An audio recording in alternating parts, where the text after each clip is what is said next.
नमस्कार दोस्तों। कभी सोचा है कि कुछ गैजेट्स गर्म क्यों हो जाते हैं और कुछ ठंडे रहते हैं? और अगर सर्किट में रेजिस्टर्स ही नहीं होते तो क्या होता? चलिए, आज हम रेजिस्टर्स की दुनिया में गोता लगाते हैं, जो इलेक्ट्रॉनिक्स के अनसुने हीरो हैं। तो रेजिस्टर आखिर होता क्या है? इसे इलेक्ट्रॉनिक सर्किट का ट्रैफिक पुलिस समझ लीजिए।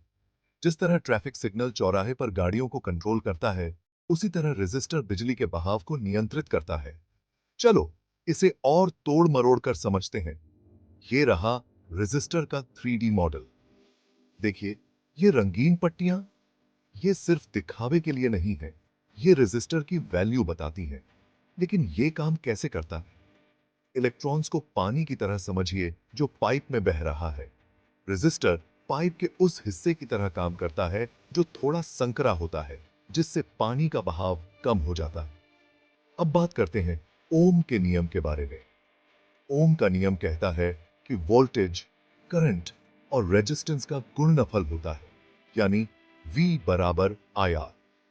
सीधे शब्दों में कहें तो अगर आप रेजिस्टेंस बढ़ाते हैं तो करंट घटता है, और इसके विपरीत भी सही है। सर्किट के अलग अलग हिस्सों में करंट के बहाव को नियंत्रित करने के लिए ये बहुत जरूरी है। तो रेजिस्टर्स इतने इंपॉर्टेंट क्यों हैं? सबसे पहले, करंट लिमिटिंग। रेजिस्टर्स के बिना संवेदनशील कंपोनेंट्स में बहुत ज्यादा करंट बह सकता है, जिससे वो तुरंत जल सकते हैं। रेजिस्टर्स सब कुछ नियंत्रण में रखते हैं, जिससे नुकसान होने से बचता है। अगला है वोल्टेज डिवीजन। एक ही सर्किट में अलग अलग वोल्टेज लेवल बनाने के लिए रेजिस्टर्स का इस्तेमाल किया जा सकता है। जब आपको अपने गैजेट के अलग अलग हिस्सों के लिए अलग अलग वोल्टेज चाहिए होती है, तब यह बहुत काम आता है।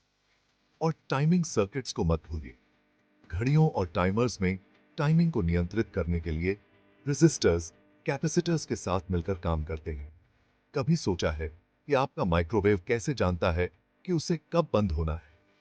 जी हाँ, इसके लिए रेजिस्टर्स को धन्यवाद दीजिए। यहाँ एक कम जानी पहचानी बात, कुछ रेजिस्टर्स का रेजिस्टेंस तापमान के साथ बदलता है। इस खासियत का इस्तेमाल कई एप्लीकेशंस में होता है, जैसे टेम्परेचर सेंसर्स। तो रेजिस्टर्स सिर्फ निष्क्रिय कंपोनेंट्स नहीं हैं, वे काफी स्मार्ट भी हो सकते हैं।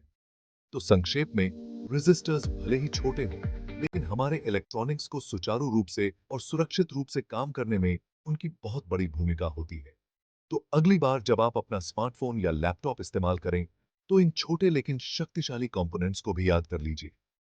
अगर आप इलेक्ट्रॉनिक्स की दुनिया को लेकर मेरे जैसे ही उत्सुक हैं, तो और मजेदार तकनीकी जानकारियों के लिए सब्सक्राइब बटन दबाना न भूलें। देखने के लिए शुक्रिया और अनिश्चित के